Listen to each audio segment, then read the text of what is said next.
Stoa is a digital campfire where we cohere in dialogue about what matters most at the knife's edge of what's happening now.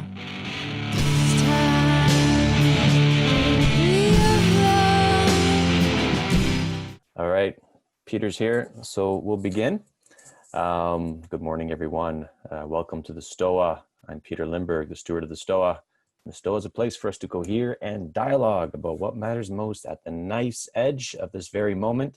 And today we have Peter Wang, entrepreneur, former physicist, and student of the human condition. So Peter is a Sensemaker in residence at the Stoa for the month of September. And this is a four-session series happening over 4 weeks, same time, same day, on a theme. And we had John Robb, previously a Sensemaker in residence in August. We currently have Dave Snowden and Zach Stein this month as well. Daniel Schmachtenberger, Nora Bainson, even James Carsa from Finite Infinite Game might come in to be a Sensemaker in residence in upcoming months. So this is a pretty exciting series. And this one, the theme is about mental models.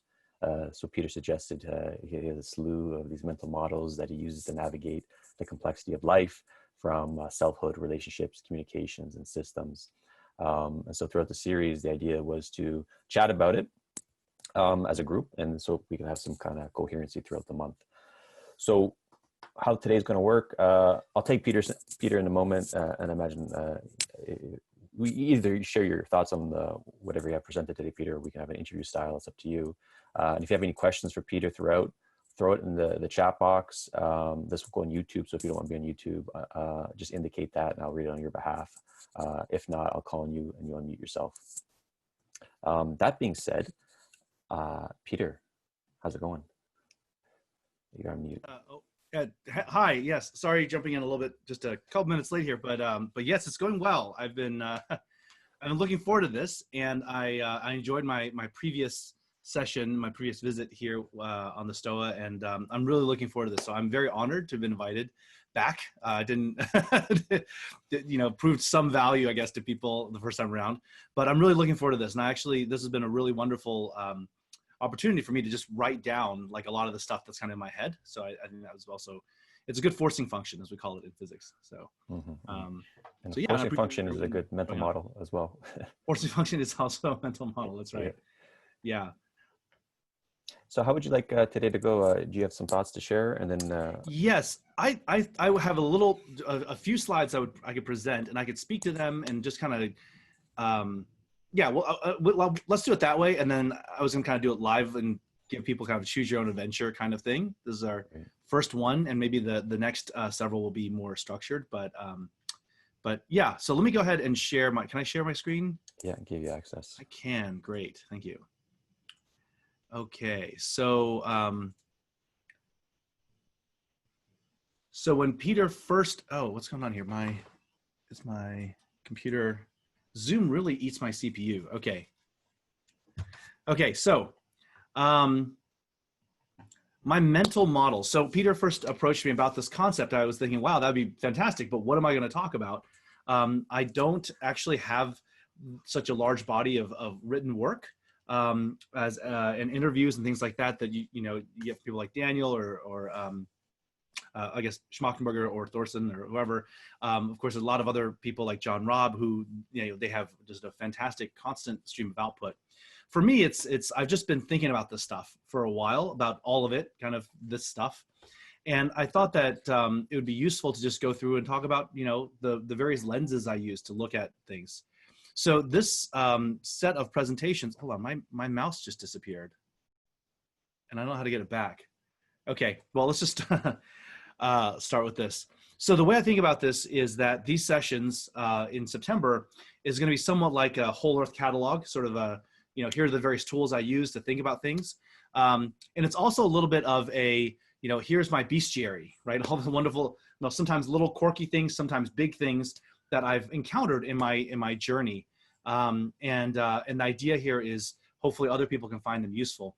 And one grand disclaimer over all of this is that I do not claim to be an expert on many of these topics. I think, we're going to kind of flow through a number of different things, and I'll be sharing kind of what I've learned about them and kind of how I see them. But many of you on the call may be much deeper in some of these topics than I am. And so please, if you feel like there's something I'm missing about it or some way that A connects to B that I'm not picking up on, I'd love to learn about that from you all. So why this topic, right? I do believe that the easy mode of sense making is over.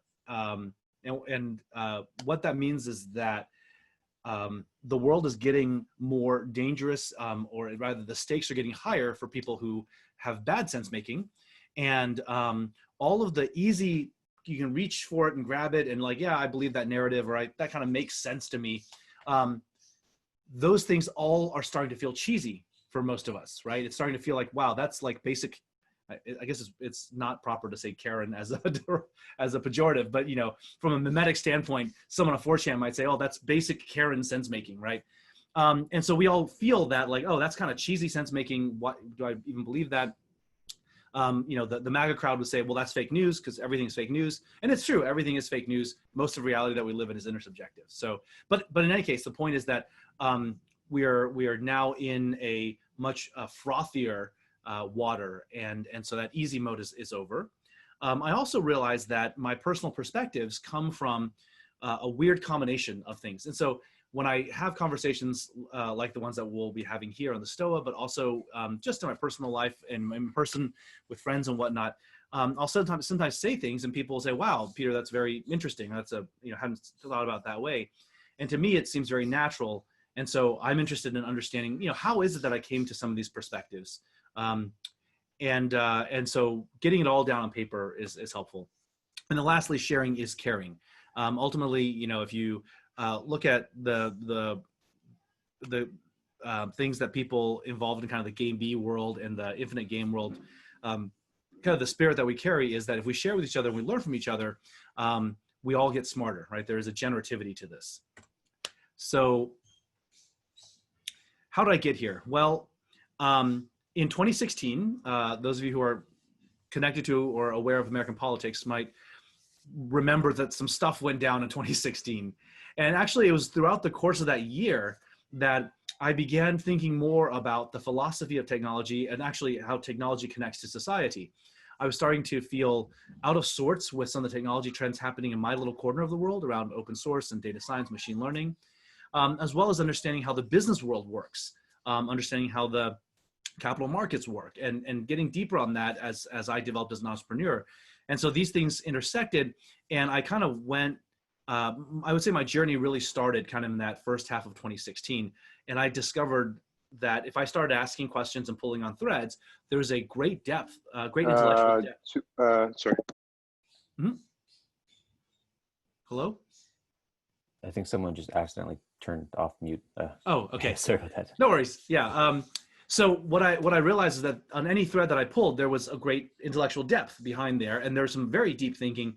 And moreover, if you were to kind of poke into all these different little areas, there were some deeper threads that connected those together. And I was very interested in that. That kind of nerd sniped the physicist in me. So I started mapping out like, what are these different things? I had a whole thing I'd written up about the web we lost. Also right after the election, I started doing a little blog post series about trying to apply the OODA loop to making sense of what was going on. I gave a talk at an unconference in January of 2017. That's where I actually met Jordan Hall for the first time and met a number of other people who are kind of in this space now that I consider my friends kind of in the game B world. And so that's kind of my personal journey. I'm very new to a lot of these things, is I guess what I would say. But I'm deeply interested in their deep connections. And you'll see the book there, Debt, The First 5,000 Years by David Graeber, unfortunately late David Graeber, who just passed away. So rest in peace.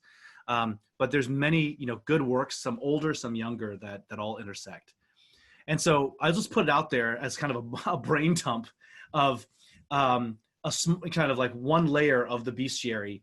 And these are topics, concepts. I could probably do a half-hour long talk on any of these things, at least. Even for some of these, a half hour would be just skimming the surface. And moreover, they all intersect, and there's a Gordian knot of these things all intersecting with each other. Some of these things may be quite familiar to some of you. Some of them may be very unfamiliar.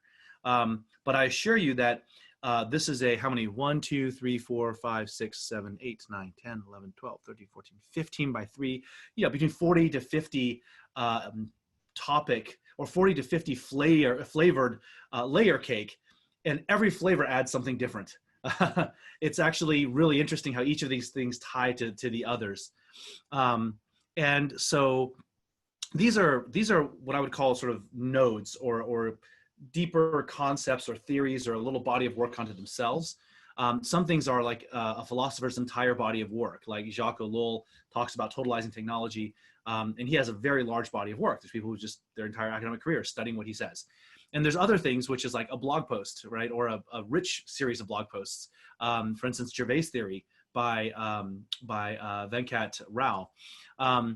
And so there's all of these things, but they all come together. They all, like, it's when you put all these lenses together and you look at the world through 50 different frequencies, you see a richer set of things than if you look at just 2 or 3. And beyond that, there's additional topics that are maybe they're not giant nodes unto themselves, but they are either directly tied to some concrete dynamic or thing in the world, or they are a particularly interesting trajectory through this, like, 50, 100 dimensional space of topics that I guess I could also talk about. So that, I would say, sets up kind of here's the thing. Here's all of these different things. Here's the bestiary of ideas. I had prepared a couple of slides in advance to talk through. Oh, can I not go back? Oh, my mouse is back. Okay, hold on. There it is. I was thinking, starting the upper left here on the metaphysics of quality and how that touches the sense of self and what I call the superpositional identity. That also can tag on to things like the Keegan models of development, as well as Metzinger's theory of consciousness, the perceptual self model, these kinds of things. And I think that is a good starting point to talk about, to anchor a lot of these other discussions. But we can just ignore that altogether and talk about these other things just in their own right and their interactions with each other. So, I'll just put it out there. What do you guys think? Peter, please, I'm your piano to play with like 50 keys here. So. I guess I'll throw it back at you. What would be most interesting for you to explore, and what way to explore it, and how to leverage sort of the collective intelligence here at the Stoa? Well, I would like to, is it cheesy to sort of say, like, maybe put it to a vote, or just like see what the chat says and what people are interested? If people are, some folks may be interested in hearing about any of it and they're just here for the ride. Others may say, oh, what does that mean? We could try to do this as a buffet. I do 5 minutes on every little thing, or we can go really deep on a couple of things. Right. So the question is, like, do we talk about like one model, like deep dive into it, and then go to another? Is there like a theme of like that you have, like a taxonomy? Okay, this is this set of models. Because I recall interviewing Gabriel Weinberg, who the CEO and founder of DuckDuckGo. He has this book, Super Thinking, and he has, he collects all these mental models there. And he has something called super models, like models that can be applied cross domain, and there's ones that are more kind of like contextually tethered. So I'm wondering if you have a taxonomy of these mental models, and maybe that can kind of orientate us to decide what to look at. I don't have a taxonomy, unfortunately. If I spend a little more time, I might be able to. I was thinking of coloring or turning these into boxes of, like, here's the metaphysics part. Here is the identity, consciousness, sort of self thing. Here are sociological things. Here are technology and sociological things. Here's technology by itself. And like, there's kind of a way I could. There's one way to take to use Robert Pirsig's concept, to take the analytical knife and slice this thing. But I wouldn't say that it's the only way to do it. So I think the one that maybe is most, for me, the most important one to start with would be actually the metaphysics of quality. And I'm sorry if everyone's already read that and it's like kind of old hat, but I feel like no one really talks about it very much. And I don't know if that's because everyone already knows it or if no one knows it.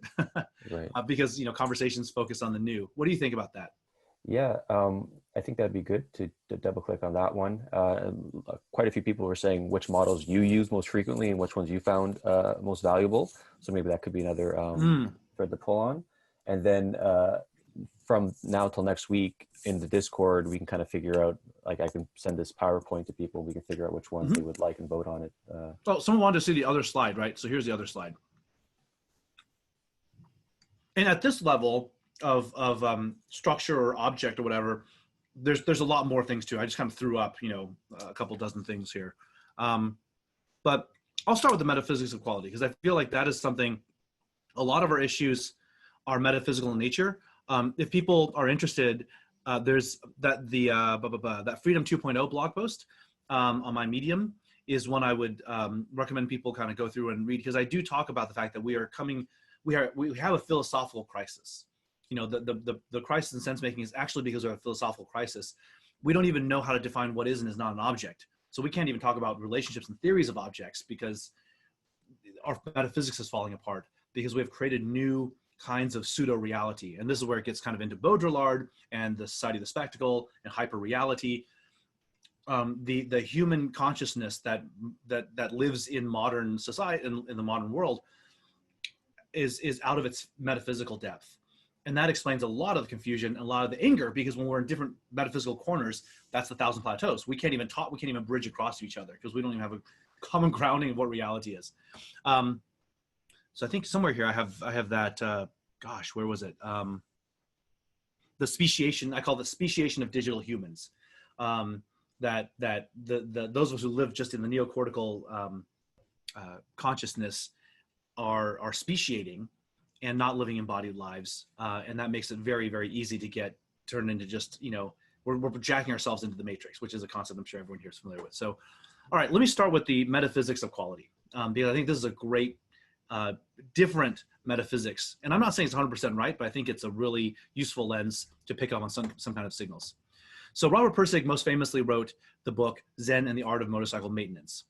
And in that book, he critiques what he calls the subject-object metaphysics. And what that is that this idea that there's objective reality, and then we are all perceivers of objective reality, but on the side of it, outside of it, and we have a subjective frame that we understand objective reality in. And what he built out a little bit in, he explored why that kind of classical approach to it is limiting in the book Zen and the Art of Motorcycle Maintenance. And then in the sequel called Lila, he builds up what he calls the metaphysics of quality. And it's an interesting project that he undertook, because he, by developing a metaphysics in the way he did, it kind of had a built-in ethical system, like a moral system that fell out of it, which is interesting, because that's to say that, wow, we can just, the way we choose to define reality itself has baked in values and morals. Like that's a kind of a weird and interesting thing if it actually works.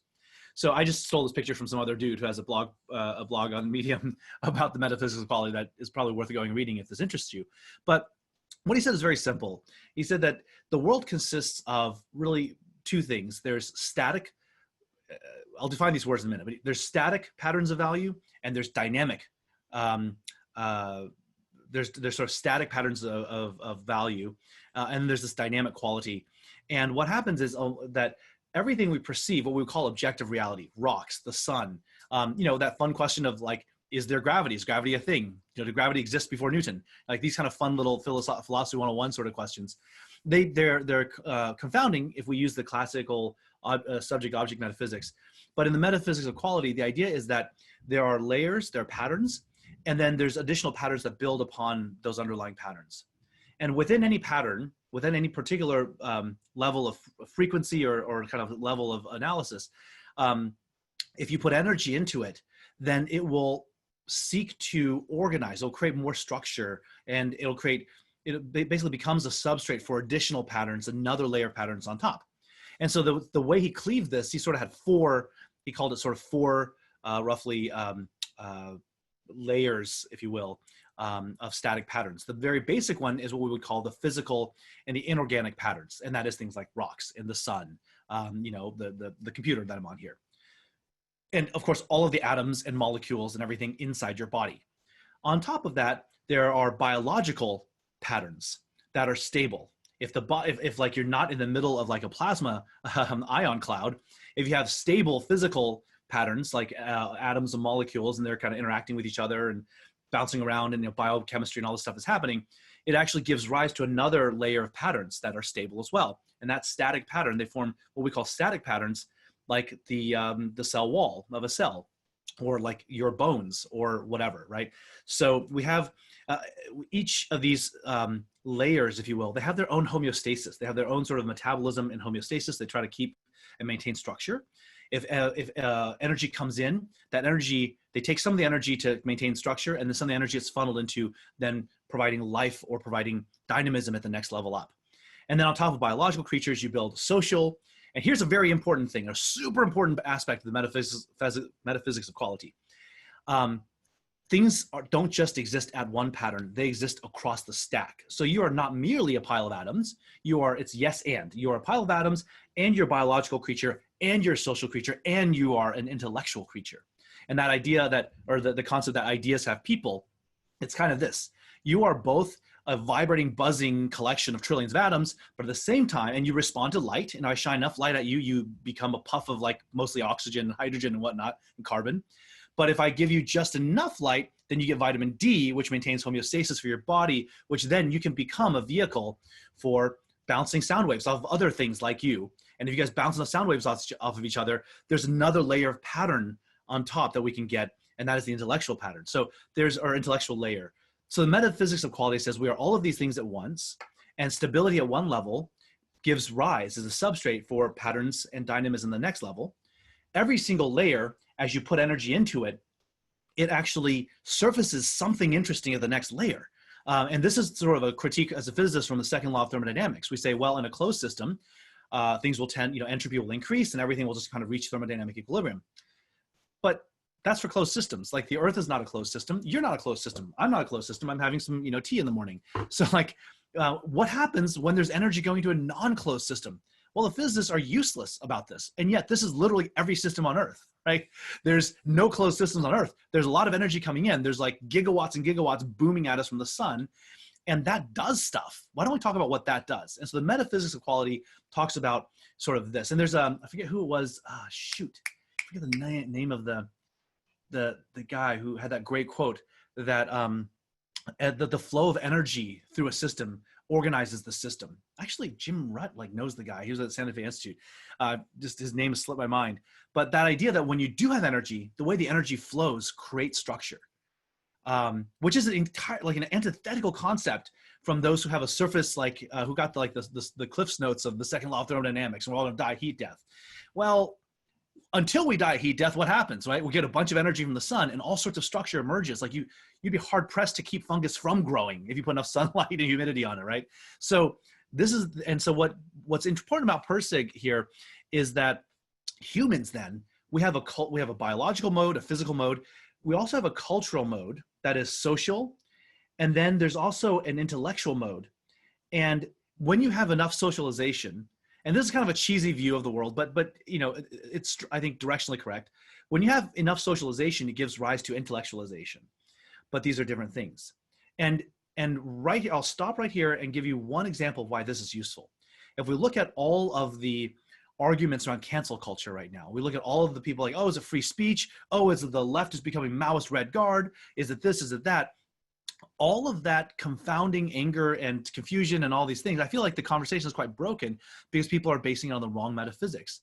If you look at it from the perspective of the metaphysics of quality, what's offensive about using a social justice Twitter mob to suppress an idea is that it inverts. It's saying, oh, the energy of the social layer gets to define and abrogate or sort of usurp the freedom of the intellectual plane to explore what it wants to do. And so in the same way that, so Persig in his book, actually, he lays out that his ethical or moral system is that it's unethical to kill or constrain things at the higher levels for the purposes of the lower levels, right? Like you wouldn't go and say to someone, sorry, I have to kill you now because I think your bones would make really great, they would be very helpful as a structural member in my retaining wall, right? Taking a biological thing and using it to serve just a base physical thing, there is some kind of harm done there. There's some concept of something bad. And where if you think about Enlightenment liberalism and this idea of intellectual freedom, what we've done is we've said, well, every person, when they do pop their head up into the intellectual layer, or when we analyze them as an intellectual agent or entity, they should have freedom as an intellectual entity to engage with others at that intellectual layer. When you come in and say, oh, no, only people of this particular social caste, or only people who've bridged through and crossed these particular social gatekeepers by, kissing the right person, marrying the right person, doing whatever, they then have a right to espouse an intellectual idea. That itself is ethically wrong. It's just wrong. And societies that structure themselves that way will be ultimately, they will be less capable, they will be weaker, they will be destroyed by societies that orient themselves in accord to this. So every layer, I didn't talk much about dynamic quality. Every layer, when it gets energy, it has a thing called, it shoots for dynamic things at the layer above. But it sort of hits a plateau of what it's able to do, a plateau of complexity or patterns it can sort of support. And so then the energy goes into forming patterns the next layer up, and so on and so forth. So there's this tiered step pyramid, if you will.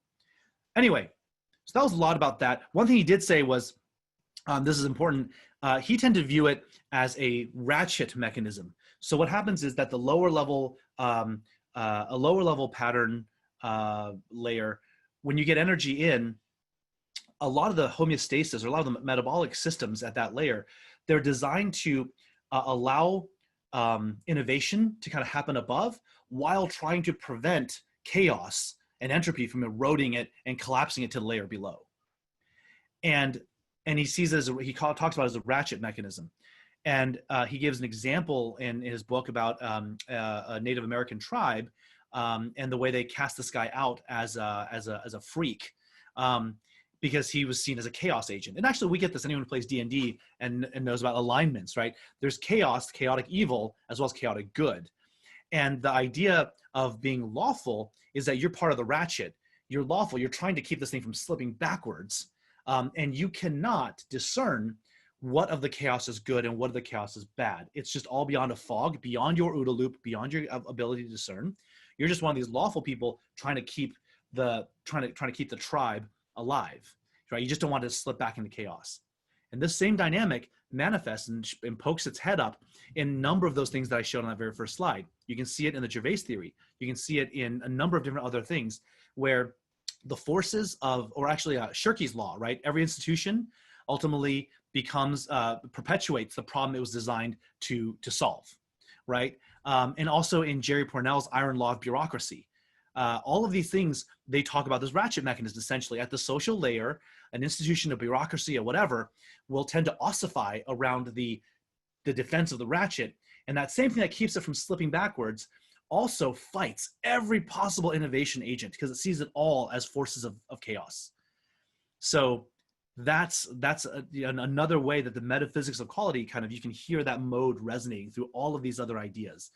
That's why I think it's a very important one. And again, it doesn't get talked about very much anymore because Pirsig was a big deal for maybe 2 generations back, not so much for our current generation, unfortunately.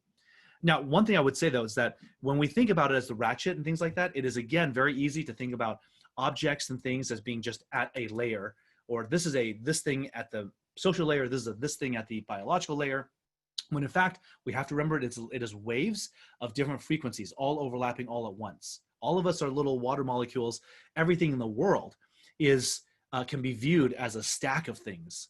It resonates at all of these different layers. So, up to its top layer, right? So my camera that I'm looking at right now is not a biological thing, but it is, it is a physical object.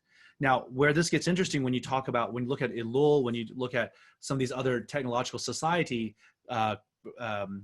philosophers, is that they would sort of put an asterisk on that and say, well, no, a camera or a smartphone or a sword or Jared Diamond's Guns, Germs, Steel, whatever, all of these inanimate objects that we use that we call technology, they're not just our static artifacts at the physical layer.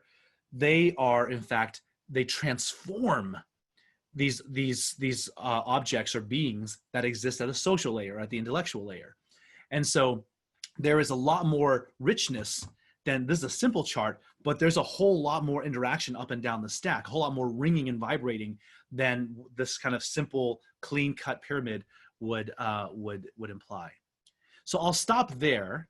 Any questions about that? How was that for people? Was that useful, or was it just me just spewing a bunch of nonsense? Like, I quite liked it, and people are saying it's awesome in the chats. I never heard of this model in particular, so that was quite a treat.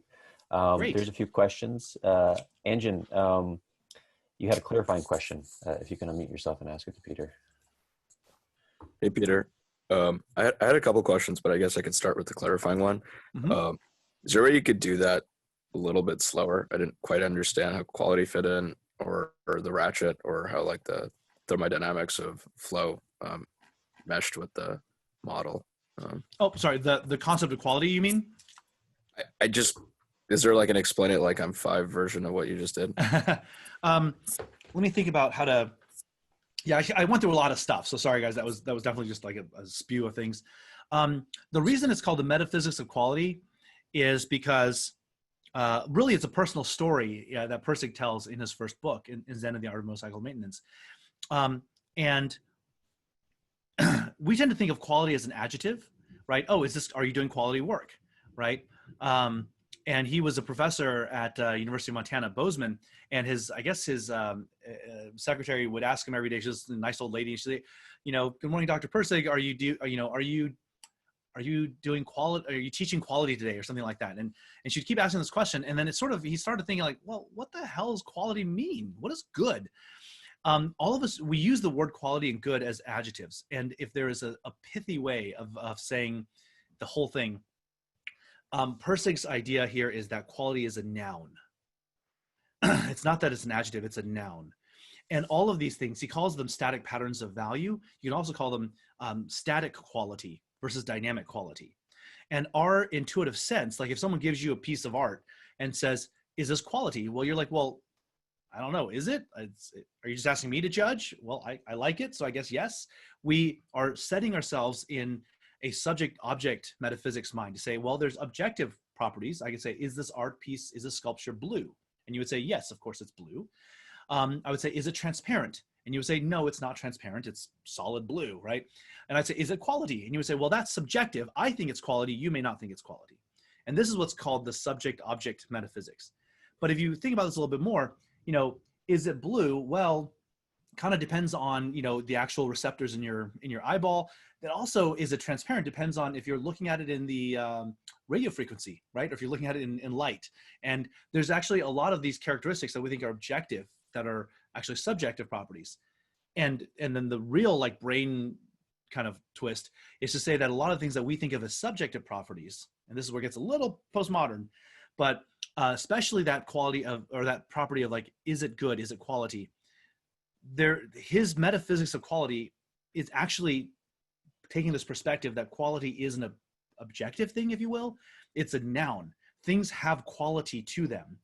And when they get energy, they try to build more quality, but they hit a certain level, and the next level of quality things they can emerge, they have a different structure to them. And there's layers, there's a layer cake of quality, but it's all good. It's all goodness. And it's and I can't summarize 2 books in just like 5 minutes, but that's, you can disagree with that. You said that sounds like a pile of crap, like a bunch of pomo, whatever. But it's a very interesting lens to put on to look at the world, to say, what if the world, and for those of you who are maybe believe in, have some kind of spirituality that you're interested in, what if the world actually is trying to express godliness? What if it's actually striving for good as an absolute value? Because, like I said, life is interestingly unstoppable. When you start putting energy into things, if you read Stephen Wolfram's book, right, just in the raw math on iterated systems and cellular automata, patterns emerge. Where did that come from? And when Pat Ryan was on maybe a couple months ago, and he talked about hyperreal numbers having a life to them, this is where it gets into that metaphysical aspect of like, whoa, what if the very structure of reality is that everything is striving for good? But they strive for it not in a linear fashion, but in this kind of sort of a ziggurat fashion, right? Wow, that's actually a very weird way to look at the world, but it gives you some tools that are not available if you don't use that approach. To say that this, we can actually say, this is what ethical harm looks like, here's what ethical good looks like, on the basis of, are we promoting more life, more goodness, more quality? Are we letting things strive for dynamic quality from within their static plane? I don't know if that helped or if that confused more things, but the net is that quality is a noun, not an adjective. And then your comment about thermodynamics and adding energy to a system, how does that fit in with this striving towards goodness? Well, yeah, the way it fits is that and he actually does talk about this in his book as well, that when we think about systems and the behavior of systems, we know about the second law of thermodynamics, which says that closed systems will eventually they'll decay into just everything is an equal temperature background noise of like nothing, or of like, just background, everything's undifferentiated, high entropy. Now, what he says, the critique is, well, what if it's not a closed system? What if we look at a thing and we say, well, we can draw some dashed lines and say, here's a system, but it's getting energy in, it's getting energy pumped in. What happens in a non-closed system? And what happens is structure emerges almost always and everywhere. So you can talk about spin glasses, you can look at the theory of chaos, you can look at cellular automata, and those are kind of mathematical things. If you look at the physical world around you, right? He has a great, I've forgotten it now, but in his book, he talks about chemistry professors sitting on rocks baking in the sun.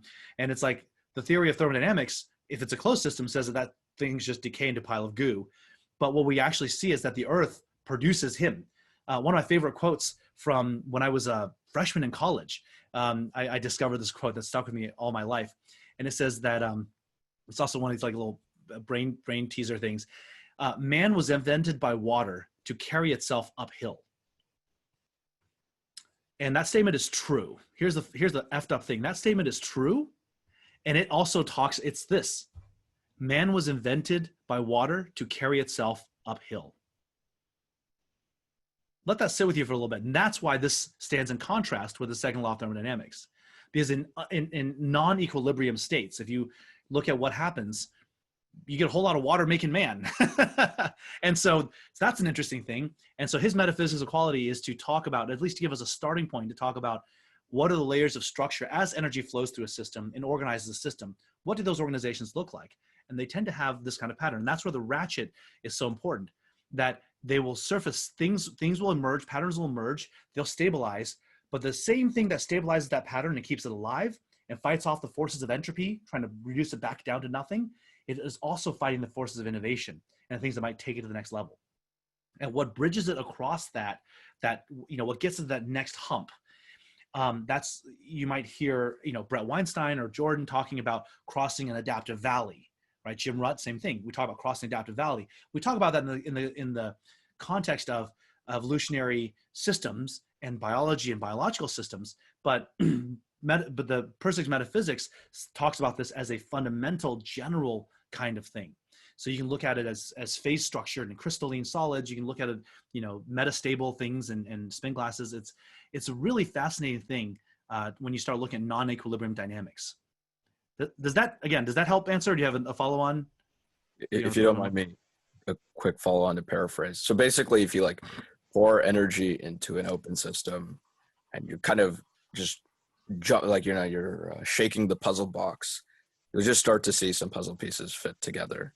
Mm-hmm. Persig's point is the way that things fit together and then emerge into a layer and then emerge into a layer. There's kind of like a teleological, it's almost like going towards goodness. Yes. And his way of calling goodness is quality. Yes. Exactly. And every layer has its own view of what that goodness is. And it's the own view of goodness that defends itself and keeps it from collapsing back, actually also impedes the next layer of goodness emerging. Got it. And that's what the ratchet is. That's what the ratchet is, exactly. And as you were talking about it, as you pour energy into a system, I just thought about this wonderful setup. Maybe you guys have seen this in science museums, but I first saw it at the Science Museum in Berlin. But you can just take a flat piece of thin sheet metal, and you pour a bunch of random sand on it. And if you take a cello bow, a cheap one hopefully, and you just strum it along the side at a constant frequency on the side of this metal plate, you'll get patterns, you'll get shapes of sand. They'll dance. And if you vary the frequency, they'll shift and they'll sort of form one pattern. And then as you do it kind of at a higher frequency, it'll sort of be kind of messy and they'll shift into another pattern. You can also look for YouTube videos of what happens when people put plates or glass or thin things on top of a speaker and they pour sand on it and they turn on the speaker to some high-pitched pure sinusoidal wave and you see the patterns shifting around. That's essentially this thing. And this is what ties into then four-dimensionalism, time, frequency, and the metaphysical basis of reality and the temporality of it.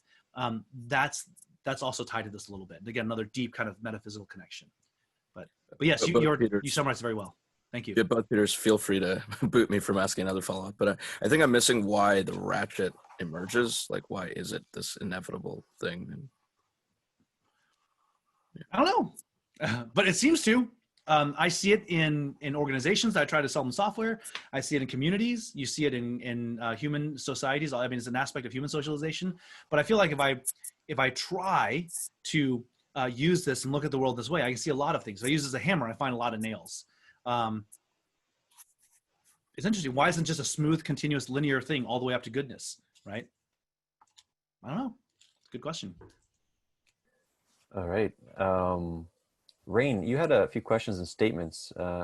Is anything still alive for you? Just wanted to check in. My question was answered. So if there are other questions, go for it. All right. I don't see any. Okay. Margaret, you got a question.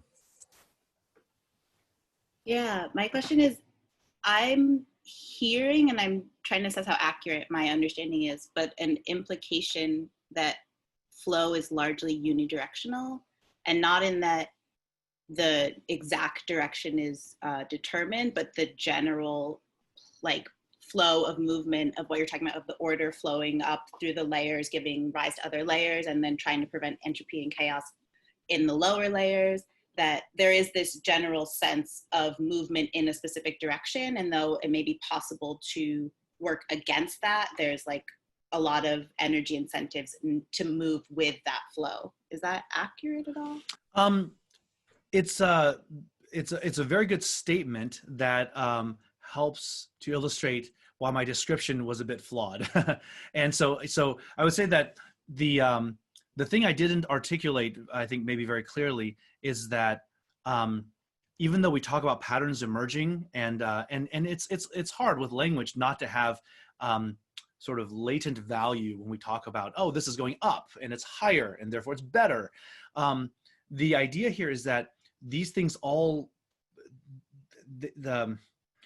these patterns emerge stacked on top of each other. And so it's more of an emergence. It's like, does this system, did it emerge a biological sort of homeostatic homeostasis layer? And if it did that, does the system, it's almost like you're playing the game Spore and you start with like some like, gray goo or like little protozoa, and they try to form multicellular societies and things like that. It's again, with our subject object metaphysics, we try to take a knife and cut the world into things with boundaries, and you're either a thing or not a thing. But what the metaphysics of quality encourages you to think about, and that's why I have a picture of water waves, is that if you are a molecule in the water, you can have waves of many different frequencies all going through you at once, right? If you think about a point, at the intersection of these two ripple patterns, that point is part of both waves at the same time. And here, when that energy comes in, new kinds of patterns, one could call them higher order modes or higher frequency, or they require a certain higher amount of energy in order to sustain themselves. And in that way, they're higher. Like, you don't get there unless you put higher amounts of energy in and sustain that at some frequency. But that's what, so there's not a flow up like that. It's more of these patterns emerge. Does that make sense? Yeah, yes, it does. And thank you for that reframe. Okay, I think I was using the flow up because I was looking at that pyramid model. But yeah, exactly. Yeah. I guess maybe my question, which what I'm hearing is that it's not like the direction itself is not important, but that there is, I guess what I'm trying to clarify is what I hear is that there's directional movement happening within, like if you're talking about a cellular level, on that level, but there's also this overall sense of movement that's happening for all the interconnected layers, which has a general vector. And then within that larger like collection, there's also all these different directional movements happening on many different levels and interacting. Yes, yes. Yes.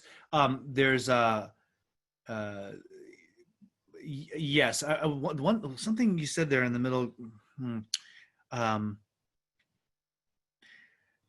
It is that the lower levels will give rise to higher levels, right? And the higher levels will try to sap energy and organize the lower levels.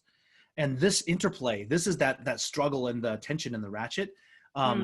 And so, but it's all at the same time. It's sort of, and we can see ourselves as individuals being part of, like, if you ask what was my identity, well, I'm this particular part of physical space. If you were to take a knife and cut off one of my fingers, I would say, well, I'm a lesser me now because I've lost a finger. But I'm also a node in an intellectual network. I'm a person in a social kind of cohesive thing here, my family. And so I'm all of these all at once. And I'm allocating energy across these in my own embodied life. And this is where this then kind of takes us maybe as a segue to the next topic about how this ties to identity. Every human being is all of these all at once, right? You can't ignore your physical safety and your physical self. I mean, in a sense, this does mirror Maslow's hierarchy a little bit, right? You want to defend your physical space and the physical integrity of your being.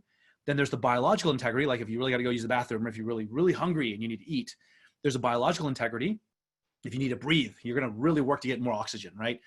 But then above that, there's social needs, and there's an intellectual dynamic that we have.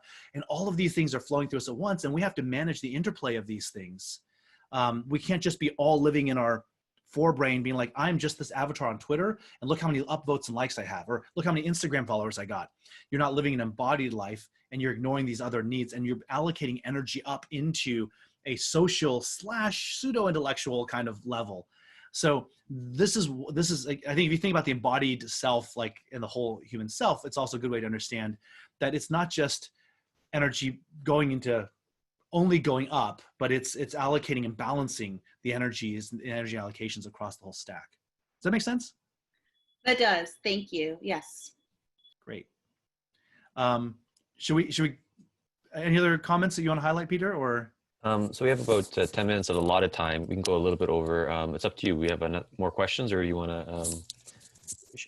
Well, I'll just put this picture up because this is exactly I'm sorry, was it Margaret that was just speaking? Yes. Yes, Margaret. So this is sort of a picture I had for that kind of speaks to this point about, this little oval is meant to represent the self, each of us, and these different colored circles are modes or components or ways of being at different layers and different levels of the per-sig metaphysics. So we have different biological needs, we have different social needs and intellectual things, and there's tension between them. They kind of jostle around. We are really a society of self. But anyway, let's put that picture up there. Okay, I mean, other questions and thoughts? Or I can go and touch on a different topic now that we've covered the metaphysics of quality. So we have about 9 minutes left. You want to end it off with one more question, and we can kind of figure out. Oh, sure. Yeah, let's do that. Yeah. Rain, I believe you dropped 2 questions in the chat. Yeah, the first one should be pretty quick. Is this like pretty kind of basic integral theory, all quadrants, all levels, all lines, right? The quadra, I forget what word he uses, that everything manifests within inner, outer, singular, plural. Yes, I think there's, yes. I have not gone deep on integral theory, and it's been a little while. I've got the little chart that was just sort of related to, actually the green is filling in there.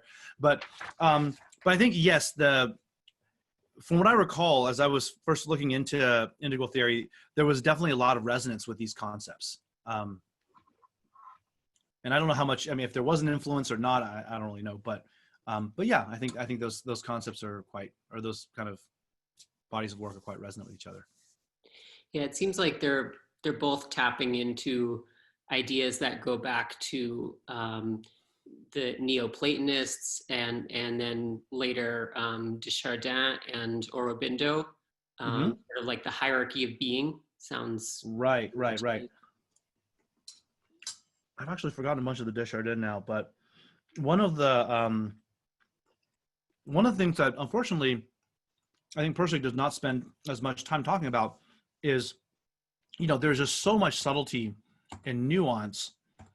Oh, what's going on? Come on. Within that, the social, cultural, intellectual stacks, there's so much nuance of the interactions there. He doesn't spend as much time talking about developing a model of the human psyche, although ironically, he spends most of the first book talking about his own mental breakdown and electroshock therapy.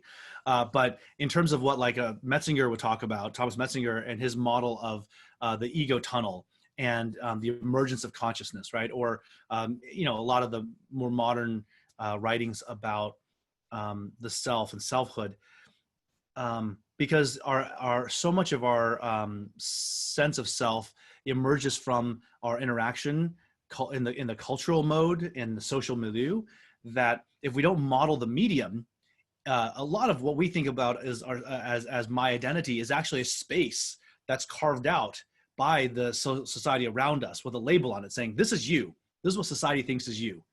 And whether you want to inhabit it or not, and you might feel resentment at it because you're constrained. You might feel stressed because it's too big, right? Whatever it might be. But Persic doesn't talk about that stuff at all. And I think there's a lot of huge, rich amount of discourse around those kinds of things. So unfortunately, this framework is not so informative for understanding, the details of some of that.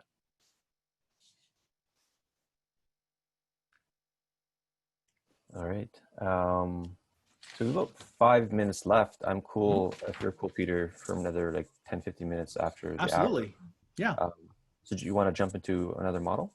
Yeah, let me see here. Another one I could talk about here is, let's pick another one. So, since we set up now the metaphysics of quality,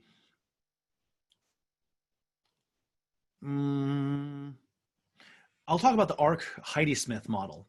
And that's a term that it's a term that Jordan Hall coined, and I don't think it's gotten as much press as it should, because it's a really fantastic, the Heidi-Smith, there's Bryce Heidi-Smith, and Jordan coined this in one of his like early video blog things he did. And the Arc-Heidi-Smith model says that there's sort of 3 types of human disposition within a society. There are the people who are what he calls the wild type. And these are people who go out into, they go into the forest, they'll go into the wilds, and they will go and cut down trees and kill, scary animals and build something, build a living, build a safe place, build society in the wilderness and the jungle. Then there's the domestic type, who once you have a city, once you have palaces, once you have palace guards and coinage and all these rules and laws and all these different things and gallows to hang people, once you have all of this stuff, the domestic type really likes living in the city.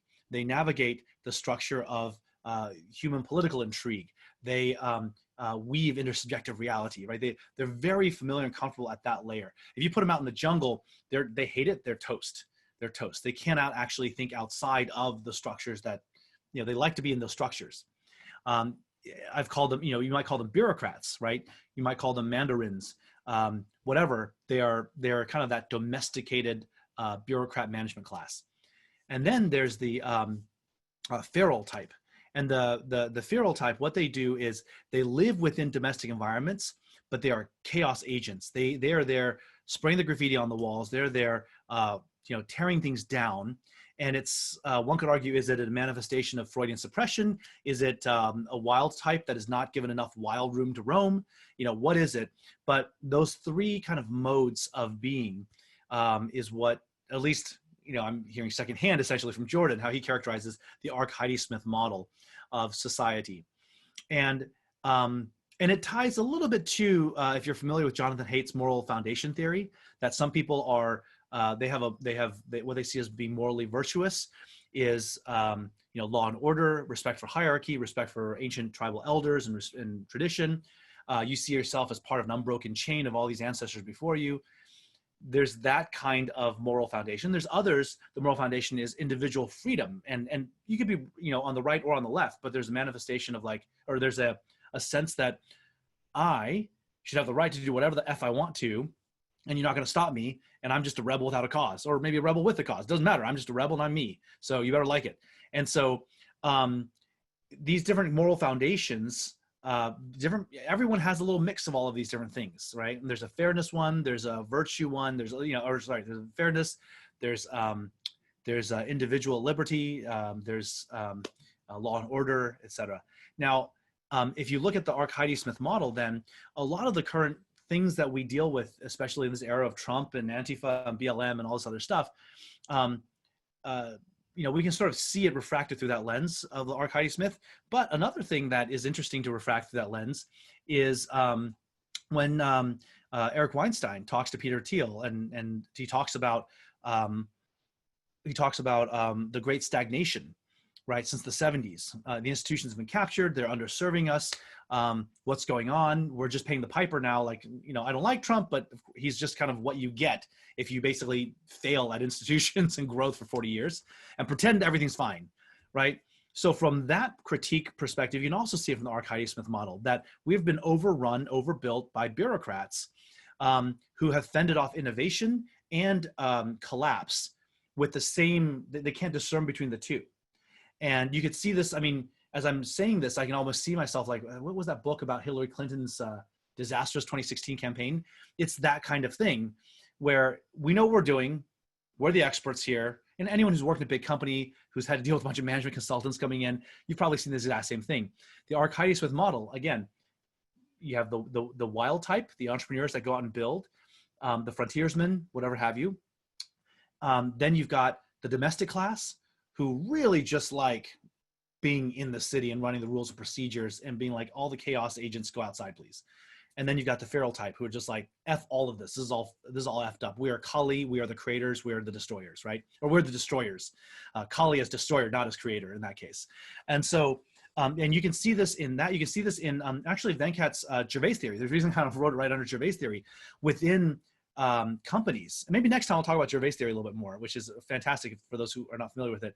But within companies, you've got sociopaths at the top, you've got the clueless in the middle, and you've got the losers, the people who know they have no franchise in the system at the bottom.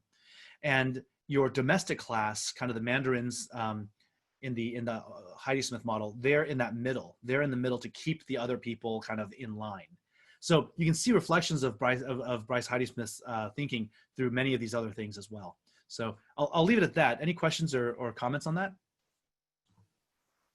You see this mapping over to Samuel Bourdieu's kind of live player, dead player distinction, if you're familiar with that? I'm not that familiar with it. Can you just give me like the... Yeah, essentially a live player is someone, as an individual, a group of people who can create things that haven't been created before, and a dead player is basically only can follow a script. And so I'm wondering if that maps over to the wild entrepreneurial type, or can a domestic person be a live player too in a certain context? Well, this is great. That's fantastic. So they are a live player at a different level, right? They're playing at defending the static level down here. The wild type, the live player in that framework, as you described it, they're pushing liveness up to the next layer. They're trying to explore what options are available at the next layer here. And the live player in the what might be called a dead player, I guess, they're actually a live player within the strata. Right. Susan, you had a question about mental models and moral foundation, or any other question you'd like to ask?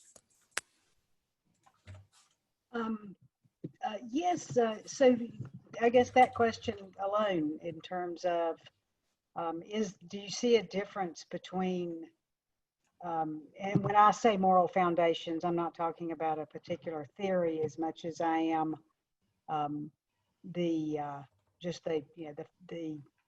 when we get into moral foundations, to me, it sounds like we're starting to get into a more nuanced view that actually is more about ideals. And when we get into the ideal of what you were just talking about in terms of where somebody values compliance, for example. That's do you see that kind of as being, you know, a node within mental models, but is there a way to take that up a level? I mean, where I'd kind of like to see, where I'm kind of fascinated with is how we get people to move from just perspective taking to perspective seeking. And I love your passion about all of this. And so it was like, if we could just kind of bottle that and, you know, get people excited about how do you, what is the value to you? Because I think that, you know, a lot of people kind of, when they hear these terms, they kind of shut down because they think, well, you know, I'm stupid because I don't know that. And so, you know, that all of a sudden their energy starts getting wrapped up in their own shame and ignorance, and that's not the point. So can you speak to that? Yes, absolutely. And I'll go in sequence here. So the first thing you asked about moral foundation theory, I do mean that in a very precise sense of Jonathan Haidt in his book, The Righteous Mind, which is it was fantastic. And he identifies, he says, you know, we tend to think about, oh, well, and this, you know, the subtitle for that book is Why Good People Are Divided by Politics and Religion. Right? I mean, you know, person A thinks that they're standing up for these virtues. Person B thinks they're standing for these virtues. Why do they hate each other's guts? Right? Literally, they're shooting each other in the streets. Yeah. And we don't recognize, it's almost like if we argue if food is delicious or not. So he's sort of, this is a little POMO because it's saying there isn't an absolute, like, this is absolutely the right way to think about the world. Right? And he actually is a liberal guy who went to, I think from Chicago, and he went to, he studied in India and looked at the structure of society there, where there, you know, respect for the family is so important in the Eastern cultures, right? You are not an individual really, you are a node in an unbroken chain in a family unit, and the family's needs are really important part of what you should be doing. So that's so different than the American model of individuality. But he went and studied this, and he wrote this book, and I've shared on the screen here the 5 moral foundations, and he describes it as almost like flavors. Like we go into different parts of the world, you get food that's different flavors. And there's no saying that Thai food is the wrong flavor and Cajun food is the right flavor, right? It's just that we are trained to taste certain kinds of flavors. And in fact, think about food in certain kinds of flavors. And a lot of Eastern cooking has umami in it. That umami flavor is a 6th flavor, right? Kind of was all over the foodie web in the last, you know, over 10 years. So in his sense, it's, he talks about these 5 foundations, and then they have an opposite thing, like a thing that is if you lack that particular moral thing, or if you violate that moral foundation. And what he identified was actually, there's 2 higher order clusters. So there's a person focused, there's a very individual focused, individualizing cluster, care and fairness. That tends to be what the modern liberal kind of mentality is. Those on the left, the progressives, there's a very strong obsession with fairness. But then there's a binding cluster as well. The people who want loyalty, authority, sanctity, purity. That's another cluster. And in fact, and so anyway, he looks at kind of, it's a great book. I would just recommend, you know, if you're interested in reading that. These moral foundations do give rise to other things, right? So we can use this and incorporate this thinking into, when we look at the Arcady-Smith model, the people who sit there and defend, they defend the domesticated class, the bureaucrats. You know, there's bureaucrats on both moral sides, right? On the one side, you might have a bureaucrat or a domestic type saying, we need to do it this way because this is fair. This is the fair way to do it. Someone else might say, we do it this way because we've always done it way. This is the way the founding fathers wrote it and intended it, right? It's tradition. And in both cases, though, they're domestic class because they're saying it's sort of holding the status quo a little bit, right? So you can sort of combine this with the other. It's not like, again, it adds to the flavor of the analysis. There's another thing you talked about, which is that how do we get people to be perspective seeking? And this does then tie to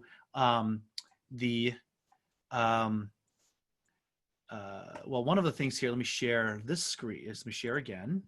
Oh my God, is there a way to save the chat logs? Because I do want to go back and read all of them, but I haven't. Yeah, I can send it to you. Okay, that's fantastic.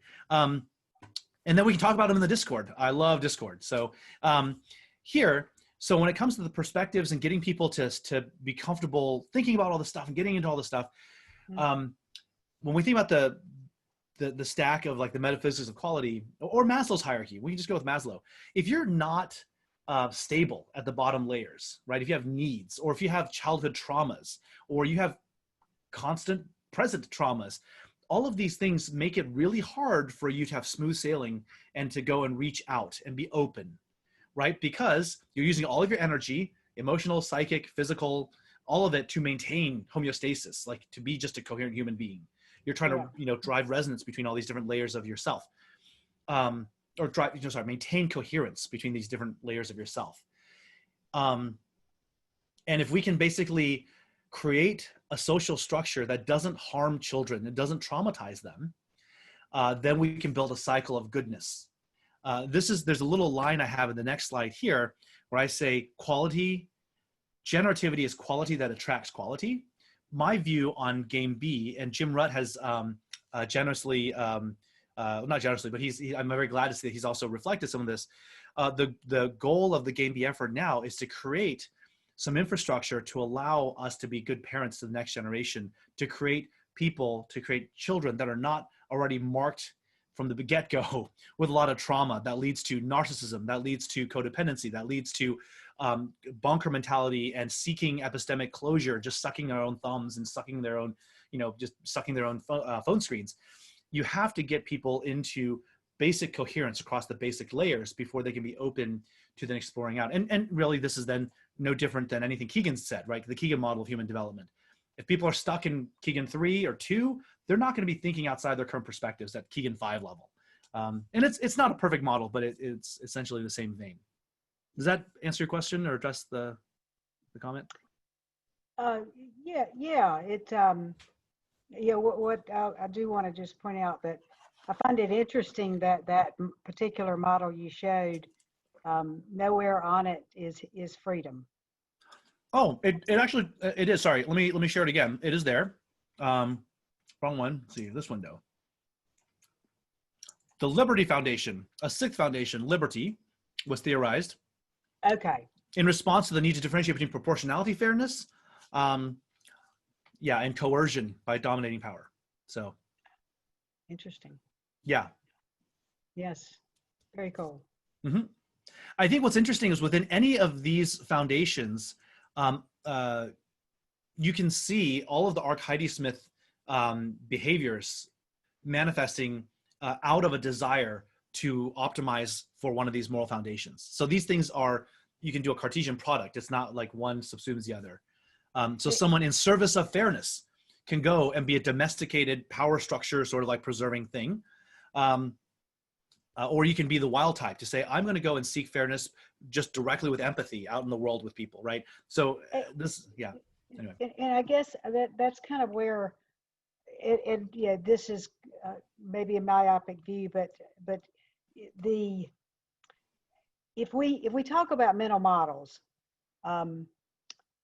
then for me it's almost moral agnostic, because once we start interjecting these particular morals, then that's taking us down a rabbit hole in terms of what morals are right or wrong.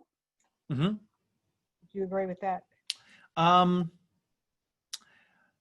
Sort of. So the reason for sharing the moral foundations theory is that I think it is a good mental model, because then you can help understand what's motivating this person. Why do they disagree with me?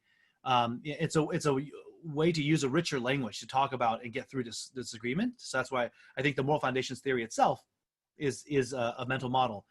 When we talk about specific things being good or bad, you're right. That's no longer an agnostic tool. However, it's not clear to me that the agnostic tools are necessarily the right ones. What if there actually is a moral order to the universe? And I'm not doubting that. I'm just trying to, and maybe where what comes to mind for me is saying, maybe what I'm talking about is more of a meta model. Okay. And and so there's obviously many mental models, and in fact, if you just say that to someone who's completely not a perspective seeker, then they're going to say my mental model's right and yours wrong, and automatically we've lost the essence of where we're trying to take that conversation. Does that make Yes. sense? Oh yeah, that makes total sense. These are so I promised in the first slide a bestiary and access to Absolutely. tools, Yeah, right? and this is fantastic conversation. I'm not, I mean, I think that I'm just kind of, going, this is fascinating, and you've done a fantastic job of pulling this together. So thank you. Thank you. I will say one thing that in my Freedom 2.0 blog post, I do talk about the tools we must use, actually specifically addressing this question. Okay. If you can find it. Aha. Okay, let me share. And then, oh, come on, where is it? Share, new share. Here. So in this blog post,